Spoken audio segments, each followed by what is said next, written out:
As you can see, I just made a malt liquor video, so I'm feeling a little buzzed. If you know anything about malt liquor, you know it buzzes you. This is gonna Dunhill early morning. It's gonna be a YouTube pipe community discussion topic. What I want to talk about is kind of like people who need enemies, just like there's people who need friends. I got this link to an article on people who do what's it called, coal smoking or something like that. People who've adjusted their diesel trucks so that when they slam on the gas or something like that, they just like start belching out a huge amount of exhaust. Yeah, some sort of like negative reaction to any kind of sense of fuel conservation, environmental protection, lashing out against people who speak out for or make restrictions to encourage environmental health, quote unquote. You know, like they might not believe that. I just can't, Dunhill, I just can't do anything else. Like I've tried a couple other different tobaccos, and I just keep coming back to Dunhill. Hopefully I'll be able to light this. This butane lighter, I'm not quite sure. I've never owned one before, so sometimes I think I'm filling it, and I don't fill it, and I get out here and I start clicking, and nothing happens. It's fun to see if I filled it.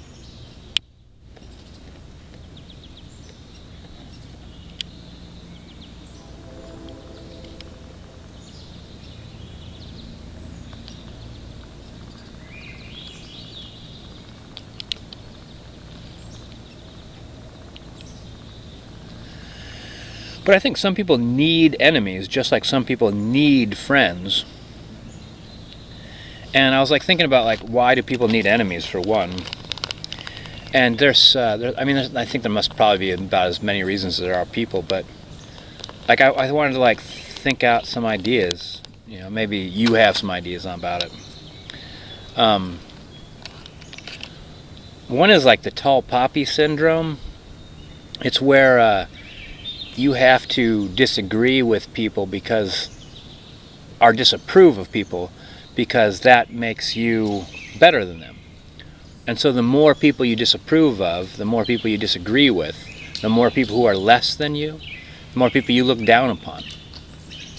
It's some sort of like self-worth elevator.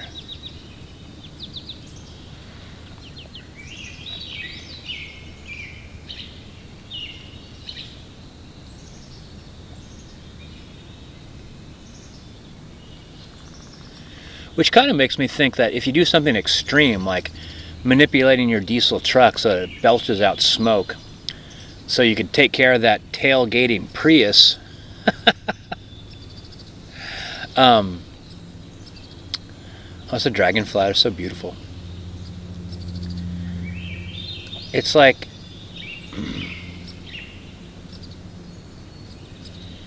you'll always have to be escalating because your sense of self-worth is based on something other than you. So it's like you're building your self-worth on a sandcastle near the ocean, and it's always getting washed away. So you have to be more and more extreme. And I think that sometimes people, like, you get reinforcement from that. Other people join you, but like that's such a slippery slope. Like when I live in a tiny house, I live in a little wooden box I built myself on wheels. And I felt really kind of like estranged from society and like a fringe dweller. And then I saw people there's like articles out in magazines, it was in the news. I guess they're making a TV show series about it now, like Tiny House Living. And so nothing's changed, but suddenly other people are doing the same thing I'm doing, which somehow makes it feel more legitimate and reinforces my idea that I'm doing the right thing.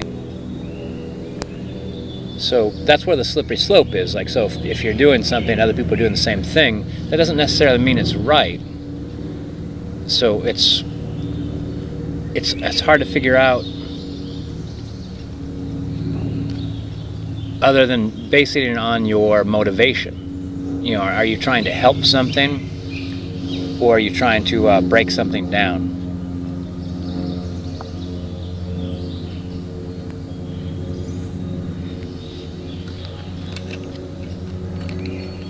But yet some people seem to really need friends. Like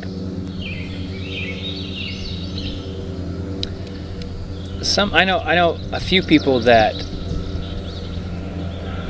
they want to know the next time they're going to meet their friends. You know, it's like it's never I'll see you later. It's always like let's make plans now, or I'll call you later, or something like that. Like there's no like, you know, catch you later, alligator. And maybe that's another self-worth thing.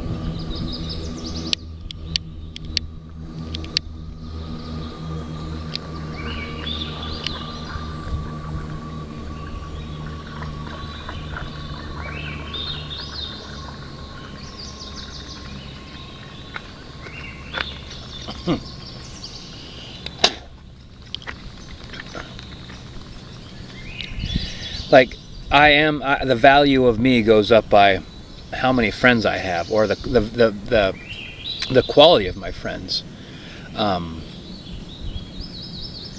Like some people seem especially proud about what their friends are doing, and I get that. Like I feel the same way about my friends, but the fact that they're like Nobel Peace Laureates doesn't mean anything about me. But if you, I guess sometimes I get the feeling that someone says, you know, like, you know, my friend's a rocket scientist. I'm like, yeah, well, we all have to make a living somehow. You know, it's like I know rocket scientists. I go, okay, cool. I guess that their friends are almost like badges of accomplishment. I don't know. For some reason, I think I understand needing enemies more than I understand needing friends. But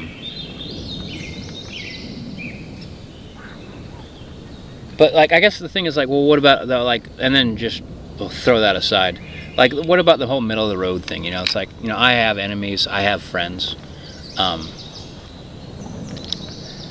guess it's like, there's people who I dislike. I don't have enemies really. There's people that I feel the need to protect myself from. But that seems like everyday kind of like a life experience. Like some people aren't very equipped. Some people aren't very stable. Some people have some serious problems, and you know, that's what it's like. What's being alive is like. So like, there's people on the side that I'm not necessarily very happy about. There's people on the other side that I do feel like their life enriches mine. And I feel grateful they're in my life, but like the thing is, like, I'm also grateful about sunsets, and sometimes the sun just goes down, you know, and sometimes the sun goes down, there's tons of clouds, and the light is amazing. And I know there's really great places around Portland where you could go see, there's good areas for seeing spectacular sunsets, if it's going to happen. There's good areas where you get a good view of the horizon, you know, pinnacles and whatnot. You know, peaks of and overlooks, and I can imagine like being such a fan and going there an awful lot. But it's the thing about like having enemies or friends. I really like it when they just kind of bubble to the surface.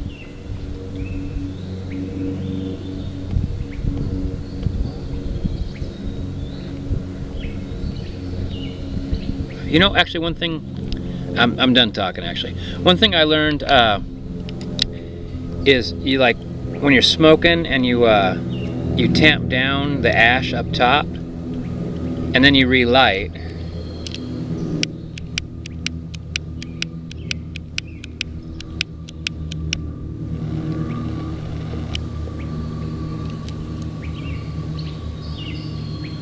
And then you take your poker and you poke down the middle all the way to the bottom.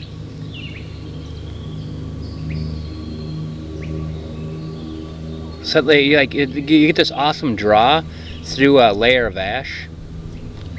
I'm sure everybody knows about that, but I just discovered that. I'm like, whoa, that works really good. I was doing it at night, and actually that's what cued me into something was happening. It's like I poked a hole through the ash, and I was smoking at night, and I looked down, and where I poked through, it became like a chimney of light. It was quite beautiful, actually.